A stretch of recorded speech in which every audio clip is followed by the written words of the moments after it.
Hello everyone, I want to welcome you to my YouTube channel. This is Steve coming back with another video with Commodore 64. Yeah, I just got this shirt the other day, so actually I had it about a week now, but I thought, I was put off for a while and I figured I might as well get one. I'm already on this channel and everything. But anyways, what I want to do is leave off, first of all, I'll go back over the review as usual of the last video. I won't try to make this too long. Last one probably went a little bit too long. So basically we talked about the spacing, and that's basically whenever you have spaces in between, it'll put whatever spaces you have and it'll separate them. How do you say separate? It'll separate them like that. You'll see how it basically has two spaces there and however many spaces there, and then that allows you to put spaces in. And also we talked about the character set. So if you type in like a CHR string, which stands for character, and you hit this 65, that's going to print the A. And these go all the way up to, the alphabet goes up to 90 there. So if you wanted to print the alphabet, you just have to print one after the other. You can also put them side by side like this. I don't think I demonstrated this before, but this is a way of concatenating characters in a row there. And you can also stick them in a program. We're just doing, in immediate mode right now, or yep, like that. So it'll just basically, whatever you keep adding after it, it'll just add that next one to the end of the line there, like that. So we got A, B, C, D, A, B, C, Z. Okay, so moving on here, and the next thing we talked about was a lot of how to move the characters around by using what are basically the special characters built into the Commodore 64 keyboard. So for example, if I use the arrow keys and I just like do something like this, or actually that's the backspace, let me do this one. This is the down. If I type in down, you notice it went down the screen there. And if I just change this to like up, for example, actually I probably won't be able to do it. I have to probably start it over again. So you always have to start with the quote again. So yeah, I think that's it. Yeah, if I hit that, it should go up the screen now. Basically move the cursor up there, left and right, and so on. So if I move it this way, as you're going to see it go to the left, it'll probably end up somewhere over here on the far side. Yep, like that. And then right, same thing. I have to erase this left since it's on the same line.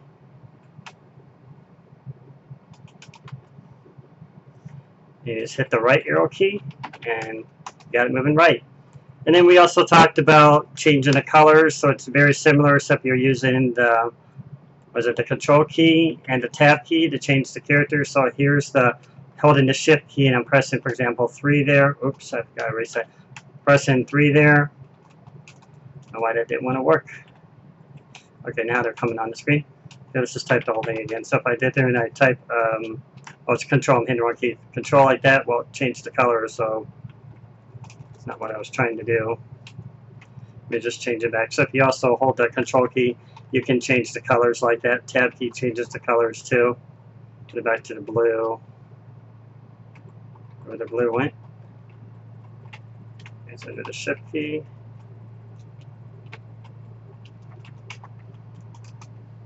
Yeah, I just turned on reverse mode. Yeah, reverse mode is another thing. But anyways, I hope you get the idea. Basically, I don't want to waste a lot of time, but if you're hitting the shift key and all that, you can basically change the colors. I guess I'll just create a new line. It wants me to create a new line for some reason. Okay, there's the blue. It's 7. Oops. If you also hit those, you're going to do the uppercase. There we go. So I don't know what color that is. I'll just type color through. So it's that color right there.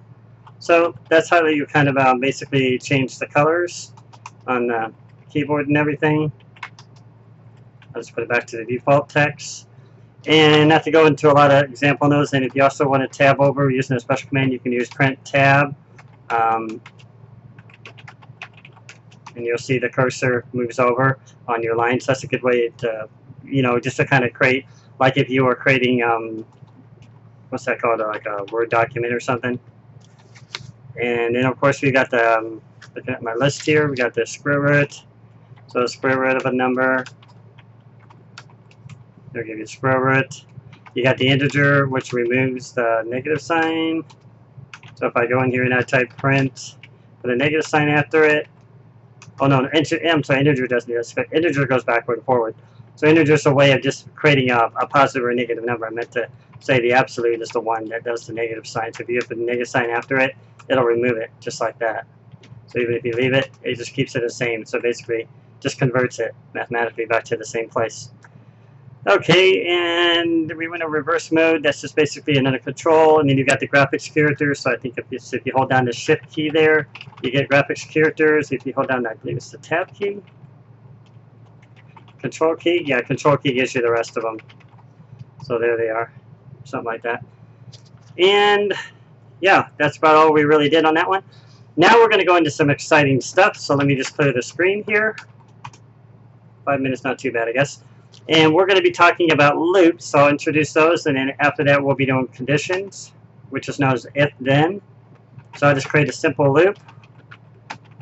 This is a simple loop, and you just basically, you're going to say go to 10, so you're going to go make it repeat to the same line, so the computer's going to keep running that same thing over and over again. So it's called a loop. You hit the escape key, you can break out, and we'll do some other really quick tricks with it. You can also put a comma, I believe it is, in front of it. And that should give me something different. So basically it's kind of like a tabbing. You can also do semicolon after it, I believe it is. Yeah, semicolon gives it kind of like it squishes it all together there. There's one more, but I can't think of what it is. I think you can just I guess that's about all you can really do with it. You can just kind of space it. So basically it's just repeating the loop over and over again.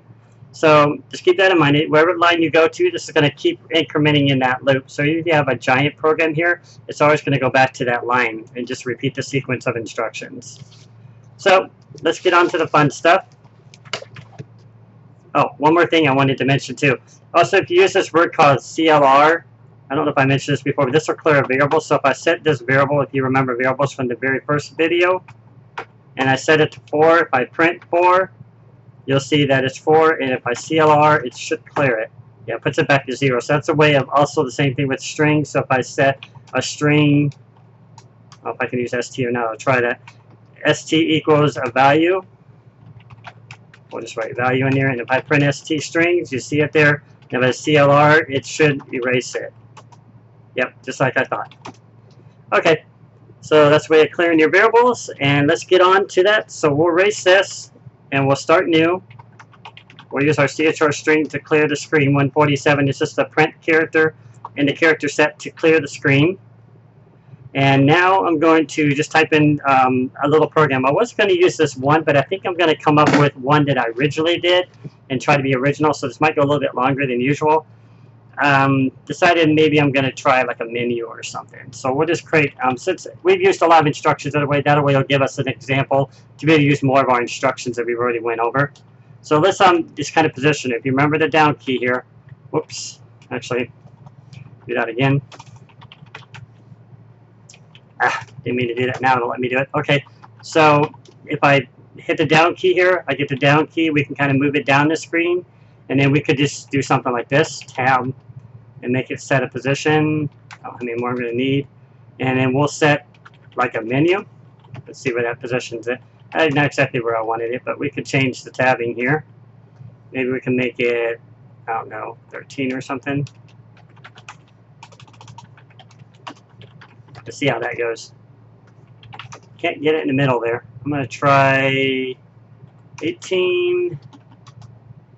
I think that's pretty close to the middle. Yeah, that's good enough. I'm going to also erase some of these down so we don't have it so far down the screen, so if we need room for more. Okay, these are always fun. So I originally did, like if we wanted to choose from a menu or something like that, we could try that and then make it give us a list of choices based on what we're typing in. But actually, you know what? I might have to skip this because I don't want to choose, I don't want to show you the input yet.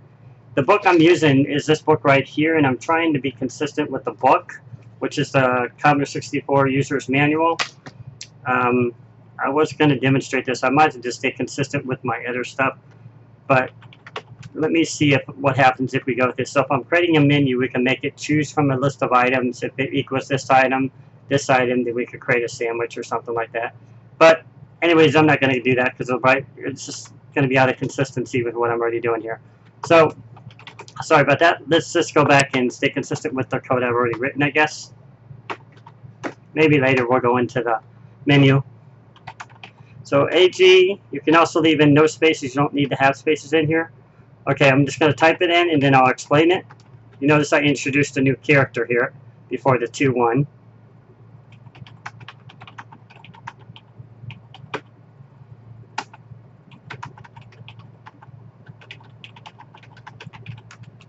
We know about go-to.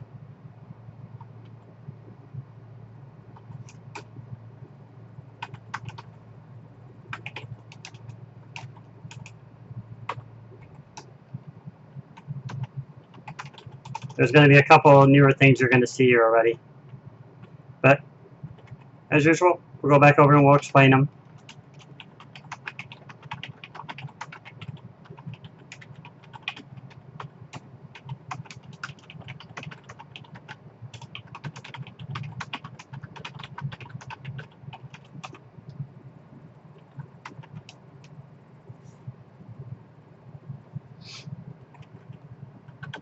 On your command there, you may figure out what that one is.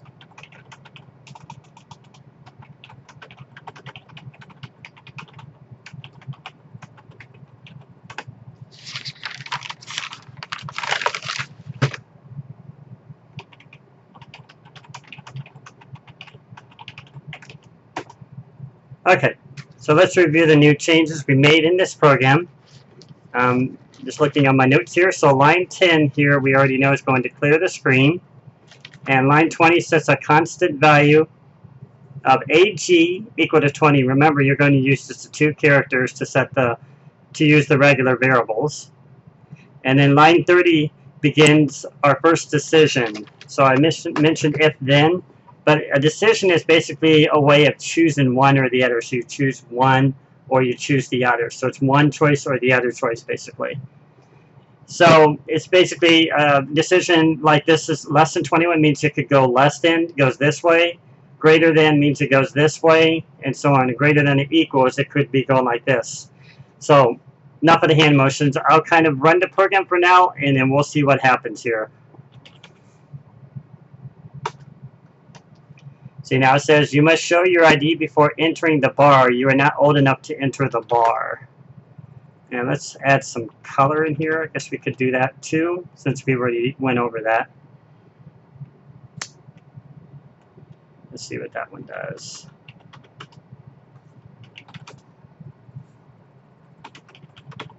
And my color chart here too, I can look it up.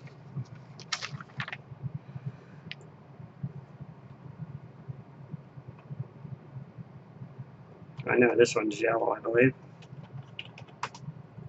Oh, that's just a regular default. Okay. Pause for a second.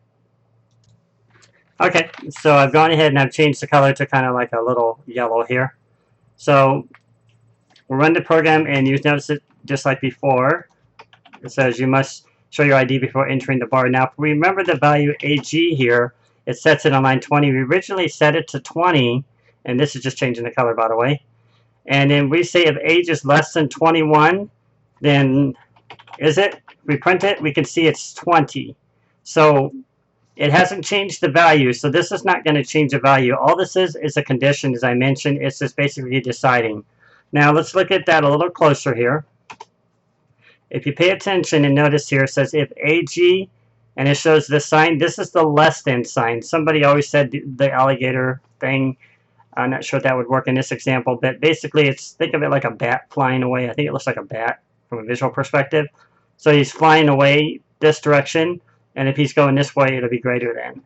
So in this case, it's not changed the variable yet since we haven't changed AG, but if we change this to 21, we'll get a different response, which I might be skipping ahead here. I used a different example here, but I'll show it to you here anyway. So if we change this to 21, we're going to get a different response on the screen. Oh, no. I'm sorry, we won't. We still got to be old enough. So let's see. We are 22. Oh, I know why. This is just introducing this first line. So right now, the line down here is the one I wanted. I'm sorry. So let's put this to 20. What I meant to do is go to that line. So what it's doing is that once it gets to 30 here, it's reading that value and says that AG, let's run it again, AG is still 20. But if we look at 30 here, it says if the age or AG is less than 21, then we're going to print our message and it's saying go to 60. So it's skipping over 40, 50, and it's going straight to 60, which is where we get our message you're not old enough to enter the bar. And then you see this colon end after it. That means that that statement ends and the program just goes back to the immediate mode. Now, if we use something, we learned about goto earlier. If we just use goto and we type a number after it, we can trick the computer into thinking it's already done something. Now remember, our value here in memory is still 20. If we go here to 40, however, we can make it so that you're old enough to enter the bar. It won't clear the screen, but you'll see the message. See, you may enter the bar now because the value is now 21. Because line 40, what this is, if I haven't explained this before, this is an incrementer. So AG equals AG plus 1 is equal to plus 1. So originally, if AG was 20, let's put it back to 20 here just for purposes. Well, if I can run it, I can actually get that. So if we set it to 20 there, and then if we do it here, AG equals AG plus 1, and we print the value again, we'll see it's now 21. Now, let's just say if we go up here and let's just run the program again. And I'm just going to leave this set to 20 so I can play with this. So we'll do it again. AG equals AG plus 1. And we'll print the value. It's 21. Now if we go up here and we change this value, after setting this to 20 again, remember it's now 20. And we hit minus, it's going to do the reverse and it's going to show 19. Because basically I just subtracted 20 from 1, which is what this negative 1 is doing, to get the result of 19. So anytime you see something like A equals A plus 1 or whatever, some programming languages you only use one character for the variable. That's basically just incrementing a value in memory. These are really important because these also will be used in loops later, and they're very important. In the real world, they're used very commonly. Of course, there's a little bit, the syntax is a little bit different, but in general, this is a very important concept to learn. These are very powerful in the world because they control, for example, if you have money in a bank account, and let's just set up a variable, for example, we'll say DE for deposit. DE equals DE plus 1. Now this value, now notice I didn't set DE equal to any value, but I've actually increased the default value of 0 to 1. So now if I print DE, it'll show 1 automatically. We could try it again with a different value. Let's just call this one VL. Now if I print it, it shows 0. But if I do VL equals VL plus 1, it'll now increase it to 1. Now if I likewise VL equals VL and change this number to a higher number like 3 or something, we'll see a different number. So hopefully you get the concept. It's just moving a value forward or backward. And we'll set a new value. Bow is going to be 0. Now if I go bow equals bow, let's say minus 16. We're going to get a negative value this time because it's going backward. It starts at 0 and it just went backward 16. So hopefully that makes a little bit more sense there. And getting back to the program, you might have a better understanding of what's going on here when you see this. It's just incrementing this 20 to 21 to get this value. So when I skipped over this line, since it was ending here and going to 60, I just increased the value by 1. So the next thing we can do here is we can add some, and I kind of went over some of this already. I'm just going to add some of the newer lines I have in my example here. This time we're going to increase it by 10. We're going to set an empty line. You're going to see a new operator, and that's the greater than.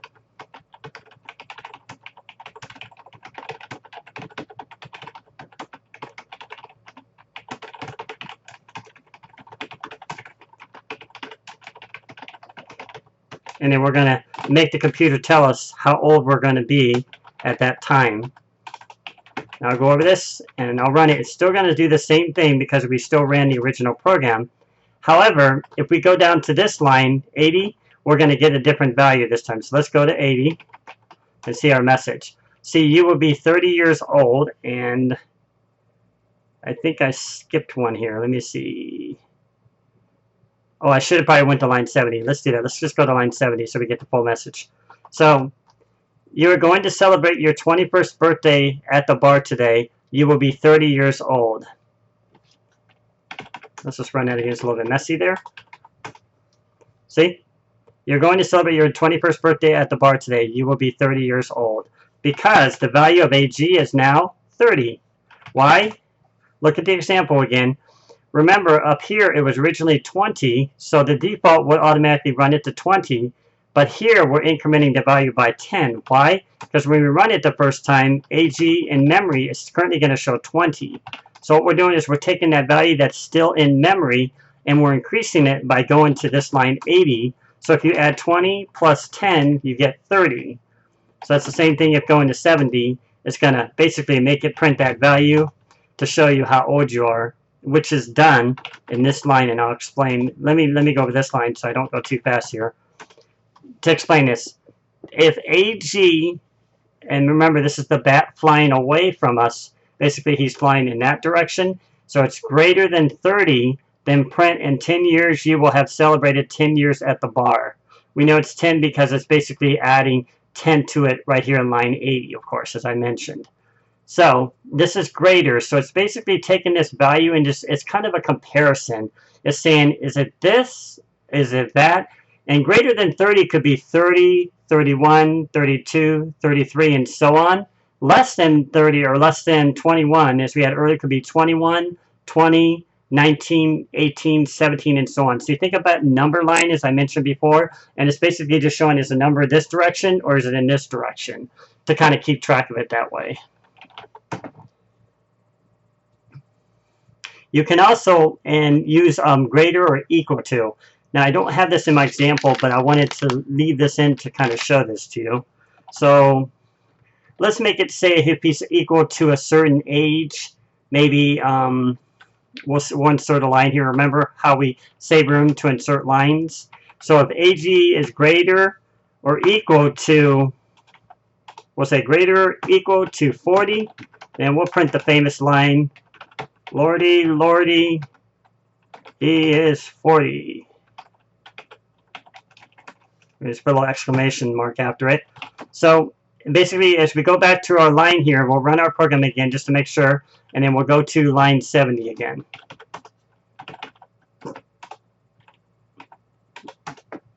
See, you're going to be celebrating. Oh, wait. I forgot to think it ended the program. Let me see. Oh, no, because I know why. Here's just a good example, because we haven't reached 40 yet. Remember, our value in AG is only showing 30. But watch this. I'll show you a trick. So if we say AG equals AG plus 10 by doing this in immediate mode, and then say go to, we could probably do 70. We don't want to add any more to 80. We'll skip that one. We'll just go right to 100, I guess. That should do it. Now it says in 10 years you will have celebrated 10 years at the bar. Now that, I know that doesn't make sense, but it's basically saying if you were there for 10 years, this is how old you would be. But of course, because we also increased the value right here, it printed our new line here at 105. So it says, Lordy, Lordy, he is 40. And if we look at 105 to examine it, if AG, remember that it basically means over this direction, so it's greater than 40, so that's 40 equal to 40, 41, 42, 43, so greater means it could be greater or equal is the easiest way to say this. So is it equal to 40? Yes. Is it also maybe greater than 40? Yes, it could be. So if we had an age and we type, for example, even 50, it would still work, and I'll show you. We'll run it, and we'll put a really high value in it this time. Now earlier I did 10, so if I say AG equals AG, even something like plus 100, not to confuse you, but it'll still work here. Lordy, Lordy, he is 40, because AG is just keeping track of your age. Of course, I don't know anybody who's ever lived 130, but that'd be kind of a world record. But hopefully you get the idea. So if AG is still equal to 40, it's going to run that. But AG is greater or equal to 40, which it would be, it's still going to run that line and print the message, because it could be 40, 41, 42, 43, all the way up to 130 or even more. It just goes on to a very high number. I forget the highest numbers are, but hopefully that makes sense to you.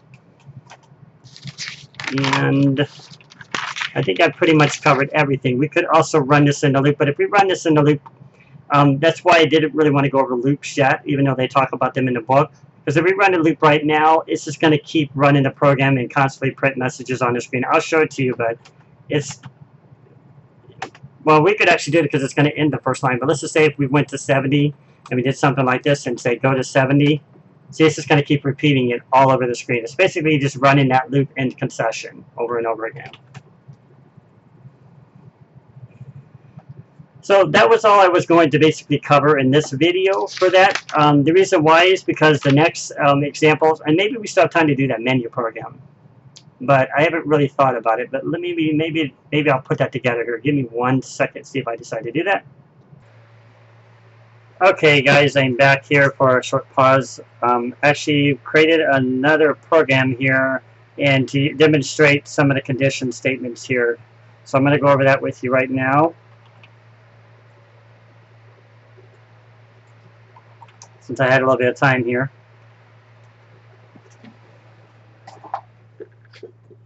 Okay, so we can see the first line is print CHR strings 147. That's going to clear the screen. Now what you don't know is this next value. This is basically just changing the color of the screen. Inside of the Commodore 64 character set, there's values that contain the change of the color. It's the same thing we did earlier with the print when we were using the tab and the control keys after it to change the color, basically. Now line 15 is going to create some variables for us. Now you're probably getting used to the word variable. A variable is where, like I just demonstrated earlier, you can set more than one value to keep track of different values doing different things. In this example, line 15 is TB, which is short for tab. So basically it's going to allow us to tab over 9 by using it in the program. The next, you can use a colon, by the way, to separate the lines. And the next variable is AC. This stands for account, or think of it like a bank account. We're setting that to $10, so basically saying you have $10 in your checking account. The next line is just a simple print statement. It's going to use the down arrow key. It's going to turn on the reverse so we can print a menu in reverse, which you'll see that in a minute here. The next one is just going to print bank account, and it's going to take that value we had earlier, the AC equals 10, and it's going to print that on the screen. The next one here is going to just basically move the cursor down the screen, and it's going to change the color again here. This is just changing the color. It's 158, 159. Notice how they're close together. Just another character, a special character for the color value that's hidden in the character set. Now the next ones are setting what are basically other variables, different variables other than what we used here, and I put them here so we can demonstrate each one. This one says WH equals 1. And it's going to say print wheat bread. It's saying that you got 1 piece of wheat bread, which I actually want to make that 2. Wouldn't make sense to have 1, so we'll make it 2. You just have one piece of bread, then that wouldn't be a sandwich, so I just changed that. The next value here is CH equals 2, which is a bit of print tab. By the way, this TB is just inserting this 9 in here that we created the variable earlier to move the screen over a tab. So it kind of centers the text in the center of the screen, which you'll see in a minute here.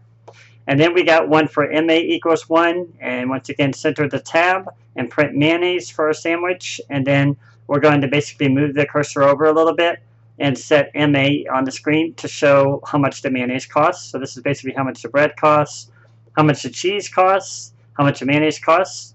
And then line 60 is PI equals 3, another new variable we're creating. And then this one's going to say print tab 9. Once again, inserting the 9 in the tab. And it's going to say pickles on this sandwich also. And we're going to basically move the cursor over 4. So this is the arrow key moving over to the right 4 times. And it's going to say PI for pickles. So basically we have 3 pickles on our sandwich. And then the next one is basically keeping track of these totals. Now this one might look a little bit more confusing. So let's break 70 out. I'll basically bring in the other lines to show you. Let me see. Yeah, we'll just list lines 30 through 70 should do it. So we can kind of see what we just did. We already demonstrated these lines. So basically, TT, think of that as total. Now, when you first set TT, it's going to be equal to 0, but this is going to change the values because it's going to be counting all of these and adding them to this current variable already. So let's say TV starts at 0, because it's always going to start at 0 anyway. We'll just demonstrate that, and then we'll go and set our values here, and I'll just basically write them out here to show you what happens. So W equals 2, CH equals 2, MA equals 1, PI equals 3. So that's our values. So if we actually print those out, we can see those values here. And you can put a comma to separate them. And you can see our values 2 up here for 2. CH is equal to 2. That's that one. MA equals 1. Of course, that's that one. And then pi, or for the pickles is the last one there. And now we're going to demonstrate line 70, and I'm going to put it on the screen here to show you what it does. So remember, it just starts as a default of 0. I'm going to say WH equals CH plus MA plus PI. So if you total all of these together, you'll get the total of what TT will be. It's basically taking the total to figure out and calculate the menu for you. So we got 2, 4, 6, 7, 8, 9. So it should be equal to 9. Or 8. Maybe I miscalculated. 4, 5, 6, 7, 8. I miscalculated. So 8. So basically, it's gonna show 8 on the screen. And we'll go back to the lines again here. So hopefully that makes sense. It's just taking each one and adding one to the other. And it's just basically just calculating inside the variable TT. The next line here is going to say your total is TT, which we just calculated. The next line is going to keep track of our account balance. Now, if you remember earlier, right here we set the account balance to 10. So $10 is in the account. So what this is saying is what's in the account, we're going to subtract the total that we had put in here originally. So we can subtract, basically, if you take money out of your checking account, you know, it's going to reduce the balance. So basically, that's all AC is doing here. Line 82 is saying it was 10 originally. We're going to subtract that 9 from it to figure out what's remaining in their account, basically. Or 8, was it 8? 8. So if you also say 10 minus 8, you'll get the result of 2. So basically, it's going to say you have $2 remaining in your bank account at that point. Okay, let's get the lines back up on the screen. The next line is going to just be an empty print screen. Oh, wait, I'm sorry. This one is going to say print tab over 9 again. And it's going to say change the color here. And it's going to say cash left. So it shows how much we're going to have our total left. And it's going to say AC, which we demonstrated earlier. Basically, AC equals AC minus the total, or TT, to give us the remaining value. I believe it would be 2 there. And then this line right here is just a way of just creating an empty space on the line. It doesn't do anything. It's similar to a remark, but I think it saves memory, if I'm not mistaken. The next line here is another print tab 9. So we can move over and change the color here to desserts. And this is going to change it to another color here, which is 154. So we can basically change this to a new color down here. So I basically just kind of appended it to the line over here. We're going to print down a line here. And the next value here, CO equals 4, is going to set a value. You saw earlier how we did the wheat bread, the cheese, the mayonnaise, and the pickle. Now we're going to say that there's desserts. So we're going to print a little screen on and say, here's the desserts. So basically on the menu, not only do you have a sandwich, and of course you probably have more than just a sandwich, but in this case we have a sandwich. And I didn't have room to put a soft drink on there. I would have. We'll probably go into that maybe with loops later. Maybe we'll add to this program. We're going to basically say now we're going to set the value for pi. So we're going to set our pi to about $4. So print tab TB at 9, chocolate pie, and we're going to put the $ after it, and then we're going to say CO, which we know is 4. So it's going to say the pi is going to cost $4. And then I'll run it, and I'll come back down here to explain it so we don't look too complicated, so you can kind of see what it looks like. So you see Rocky's Dinner, how we did that, reversed it, and we turned the reverse off, so we can just basically reprint that text in reverse to kind of give a fancy little menu there. We saw the bank account earlier, which was our AC value. It starts at 10. And this was our WH equals 2, CH equals 2, MA equals 1, PI equals 3, and the total, which was our TT, which is our TT equals all these values, WH plus CH or whatever, and it's going to subtract them from the minus the value of TT there, or what was it again? Let me look at it. I need to see it again. AC equals AC minus T. So it's basically you're taking the total in the bank account right here, which is our AC equals AC minus the total right here on this line is that TT to give us the cash left. As I mentioned, it was $2. So that's what we got here. And our dessert, we saw this. It's going to be, our pie is going to be $4. Now we'll explain this next line here. Basically, this is going to be used for the logic, which I explained earlier in the other example we had for the bar example. Now look at 150. We'll isolate that. It's saying if AC is greater or equal, so we've got the two operators here, greater or equal. Now don't get nervous when you see something after this. Basically, it's just taking two variables and calculating together to kind of give a result to check what's in this condition. So as we run the program, I'll list it here so that AC is still in our memory. And we print AC, we can see it's 2, as we saw earlier. That's how much the cash is left here.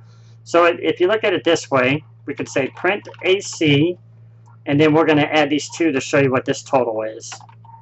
So it's saying, in your bank account right now, you have $2, but the pie is actually $6, so we need to calculate what's in your bank account and then add it to the pie. Since it's going to be a part, you're going to add it to the menu. So basically, it's a total that you owe.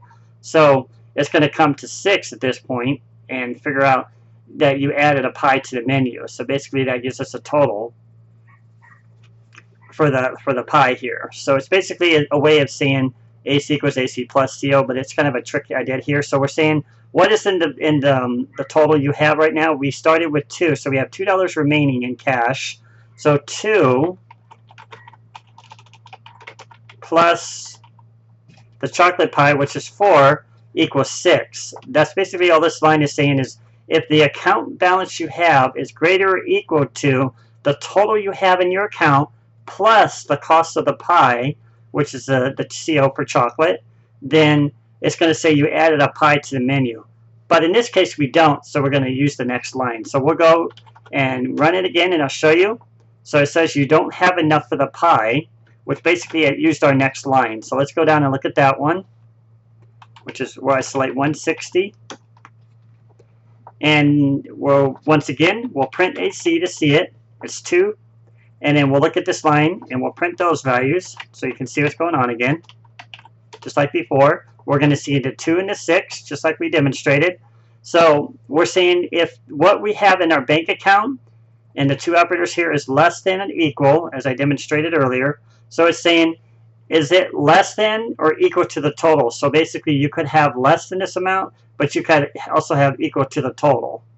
So basically, you could have $6 or you could have less than $6. And if you don't have enough of this, then it's going to basically say you don't have enough for the pie. It's probably a bad example here. I probably just said less than, but I wanted to show you less than and equal. It'll still work with less than. You don't have enough for the pie. Just isolate 160 again. Print the values. Add the other value to see our result. So now it's saying if the account balance you have is $2, is it less than or equal to $2 plus the 6, which is 6 plus 2? Or, I'm sorry, AC plus CO, which we know is 6. So it's basically saying, do you have $6? So basically, what's in your account balance is $2. I may not be explaining this right. Plus the 4 is right because we need to add the pie on it, which is a total of 6. So it's saying, do you have enough for the pie? At this point, you won't have enough for the pie because it does not equal the total value of 6, which is how much, well, let me see. I might have done this wrong. So I'm basically saying this pie is costing more than this. So I really should have done this. I wanted to show you how that works, but basically we're saying this is the pie right there. So I would have been better off just leaving it like that. It's still going to do the same thing there. Sorry about that. Let's go back and look at that again. So going back to 150 here, to reiterate here for a second. Oh, I got to change this one too. Thought I did.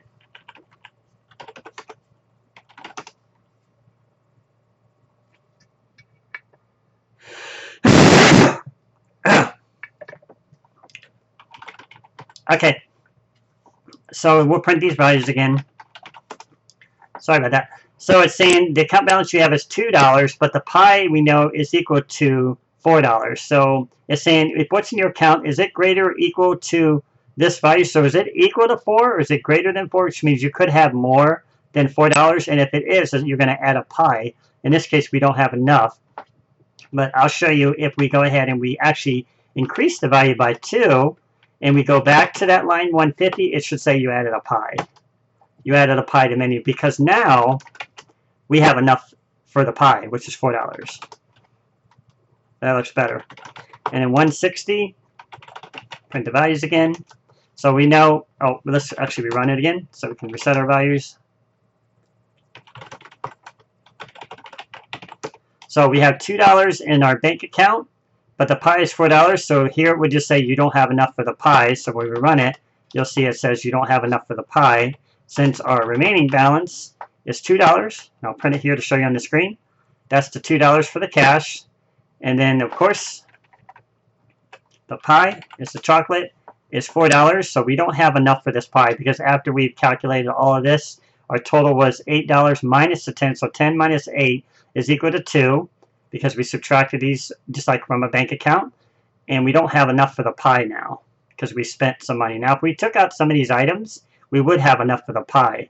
Basically, we'd have to remove the pickles and the mayonnaise